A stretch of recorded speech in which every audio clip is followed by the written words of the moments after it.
Kumusta po mga kabayan, mga kalingap, mga kabisnes kapapi, magandang buhay po, Analisa Reality Vlog. Reaction po ako ngayon kay Kalingap Rob.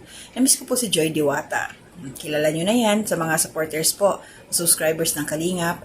So alam naman ho natin kung sino yung nag-iisang diwata ng Kalingap. Yan. Pero bago ko ituloy, thank you po and welcome to my new subscribers. Salamat po sa suporta ninyo. Mga silent viewers, mga nagla-like, nagko-comment, nag-share po. Thank you sa hindi ninyo pag-skip ng ads. So ito ngayon, si Joy Diwata, ang ating re-reactionan ngayon. 3 araw na po yung nakalipas na muli po itong nakausap, binisita ni Kalingap Rob after noong pag-close ng love team ni Joy. So ito na ngayon ay marami ang natuwa dahil ito, muli natin nasilayan ang smile ng nag-iisang diwata. So, ang dito, napansin ko kay Joy, although makikita mo pa rin meron pa rin kunting lungkot, pero at least nakita na natin yung kanyang magandang ngipin, yung kanyang smile. At lumipat na pala to ng school, doon pinuntahan ni Kalingap Rob. At may mga katanungan doon si Kalingap Rob sa kanya na napaka-matured niyang mag-isip. Yung the way na sumagot siya sa mga tanong, talagang masasabi mong galing talaga sa kanyang puso, walang eme-eme, talagang napakatotoo ng ating Joy Diwata. At saka yung lalo na nung tinanong siya doon kung ano yung naramdaman niya, syempre, inamin niyang nasaktan siya. Natural naman yun talaga, hindi lang naman siya ang nakaranas ng gano'n. Kahit tayo na mga nanonood, nakasuporta kay Joy, syempre, alam na natin ang ating mga nandito sa puso nung time na yun. Pero ngayon, naka-recover na tayo.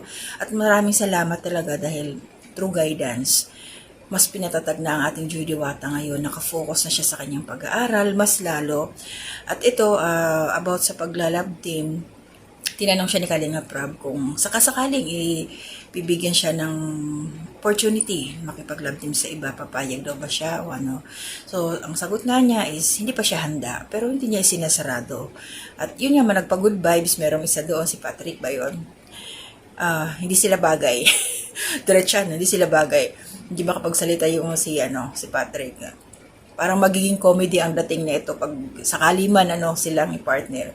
Walang Iba si Joy kasi iba yung kanyang aura, iba yung kanyang basta iba siya, personality niya, makikita natin. Hindi ko man siya nakita ng personal tong batang to, pero God willing, dumating yung tamang right time. Makita ko rin ang mga mga Kalingap angels. So dito lang kay Joy talaga, salamat dahil na yun. Sobrang marami siya natutunan sa mga nangyayari sa kanya. Straight, focus na siya sa kanyang pag-aaral at nagpasalamat siya sa Kalingap dahil kahit wala na yung kanyang love team, wala na sila, nandiyan pa rin, buo.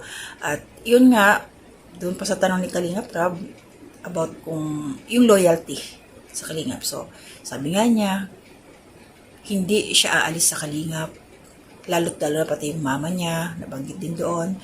At dahil nga, alam natin ang malaking papel ng Kalingap sa buhay nila Joy. Simula nung nascout ito ni Kuya Andy, nandun sila sa bahay nilang barong-barong. Ito sila Joy, nabutas-butas hanggang ngayon, nabahayan. At ito ngayon ang kanyang pag-aaral at second year college na si Joy. Kaya laban lang. Ganun talaga, may mga pagsubok na dumarating sa buhay. At magiging masaya tayong lahat na once na ito si Joy tuloy-tuloy makatapos sa kanyang pag-aaral. At may lahat ng nangyayari sa buhay natin ay mayroon mga dahilan yan. May mga dahilan sa Lord. Kaya, kumbaga, sunod lang tayo sa proseso ng ating buhay at maging tapat lang tayo palagi sa ating mga nararamdaman. At higit sa lahat, wala tayong inaapakan tao. Yun diba? Yun ang importante. So, sa dulo po ng aking video, panoorin nyo po. Nagkumuha ko ng clip. Yun po yung first part lang nung pagdating doon nila Kalingap Rob at pumunta sila doon sa isang part na malapit sa school nila Joy. Yan. Balikan nyo po, yung mga hindi pa ho nakakapanood, 3 araw ang nakalipas, nasa channel po ni Kalingap Rob. Support po natin at i-share pa ho natin, malapit na siyang maging 500k yung views niya. So, ibig sabihin, may love team o wala, Joy is Joy. Diwata is Diwata, marami pa rin nagmamahal sa kanya. Kaya maraming salamat po sa laging nariyan na nakasuporta kay Joy Diwata. So ingat po tayo, and shoutout po sa kabilaan ng aking screen, support po natin sila Kuya Bal Santos Matubang, Ate Anya Vlogs, Kalingap Prab, Jack Tapia Matubang, mga kasamahan ko pong reactors, syempre, dito sa Kalingap Community, mga karepa reactors, Kalingap Partners, ayan, mga Team Bios, Team Watchers, mga Strikers, so iba-iba po yung mga rule, at syempre, nandyan pa ho, ang bagong team. Ano ba yun? Ayan lang yung kay Kuya Brooks, kilala nyo naman na yun siya. And also, ka-business official, support po natin. Then, Mrs. Kevin Official, Papa Dins TV, Ka-Business Family, mga kagwangs, and ang aking mga kasaman po, mga reactors dito sa Ka-Business Official. So, tulong-tulong lang po tayo sa paraan na kaya natin, support natin lahat yung mga videos ng Team Kalingap at Team Ka-Business. Ayan. And syempre, shoutout po. Good morning, mga Cebuanos, Cebuanas dyan. Sila Nanay Solidad. Ayan. Mga pamilya ko, yung mga anak ko. Syempre, shoutout sa inyo mga anak, asawa ko. And then, sila Ate Marilyn, Nicor Samiliano Ralph. At aking pinsan, Wolves Tradition and Family, mga anak mo dahil, tsaka Mr. mo. Ingat kayo palagi.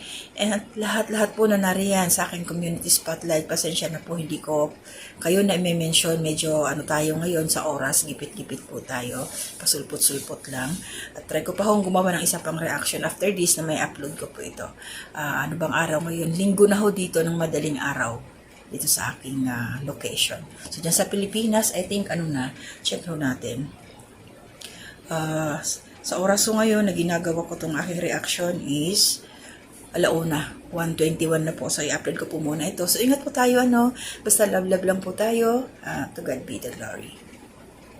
Kaklase sila eh. Opo, magkakasabay lang po kami kanina. Wow, nakakatuwa naman kasi sama-sama kayo dyan. Kumbaga di kayo masyadong mag-a-adjust kasi may kadamay kayo. Opo. So, kumusta ka, Joy? Grabe si Joy, blooming si Joy, oh. Hindi. Napaka-blooming ni Joy. Ba't ka nakasumero? Painit po. Wala man ang init, tanggalin mo na. Ayaw mo ba? Ano mas gusto mo? Di, madilim kasi, madilim sa mukha. Siya lang po.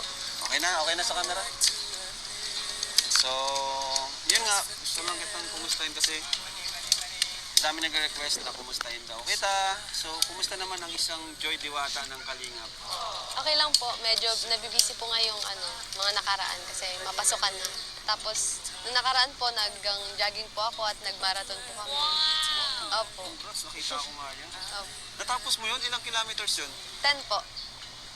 Galing. So, anong pinagkakaabalahan mo ngayon maliban sa schooling, sa pag-aaral, ano pa? Yun na, jogging. Yun lang po, jogging lang po. Ayan, so, about sa mga nangyari, paano mo siya hinaharap, yung mga isyong ganun? Paano mo hinahandle? Hindi ko po alam kung paano ko na-handle, basta lang po ko. Yung unbothered, parang ganun. Hindi ko na po iniisip kasi parang makakaano lang po yun sa akin, makakasira lang sa mental health. Parang nagjo-jogging po ako, nililibang ko po yung sarili ko.